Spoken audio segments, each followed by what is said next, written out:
Donald Trump విజయానికి మీరే కారణం, అందుకు ధన్యవాదాలు అంటూ బిలియనీర్ వ్యాపారవేత్త Tesla CEO Elon Musk American ప్రజలనుద్దేశించి విజయోత్సవ ప్రసంగం చేశారు. అమెరికా అధ్యక్షుడిగా రెండోసారి ట్రంప్ బాధ్యతలు చేపట్టిన సందర్భంగా జరిగిన ర్యాలీలో మస్క్ పాల్గొన్నారు.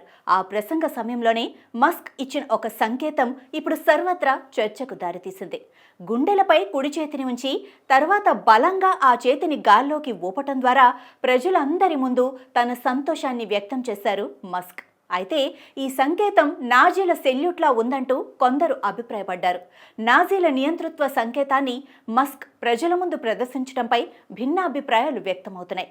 క్యాపిటల్ వన్ ఎరీనాలో జరిగిన ర్యాలీలో మస్క్ ఈ సంకేతాన్నిచ్చారు. అయితే ఉద్వేగపూరిత ప్రసంగంలో సాధారణ హ్యాండ్ గెస్చర్లో భాగంగా తన భావాలను అలా ప్రదర్శించారని, అదేమీ నాజీ సెల్యూట్ కాదని మరికొందరు వాదిస్తున్నారు. ప్రపంచ కుబేరుడి ప్రతి కదలికపైన ఓ కొత్త సిద్ధాంతాన్ని పుట్టించి ప్రచారం చేస్తున్నారంటూ మరోపక్క మస్క్ అభిమానులు మండిపడుతున్నారు.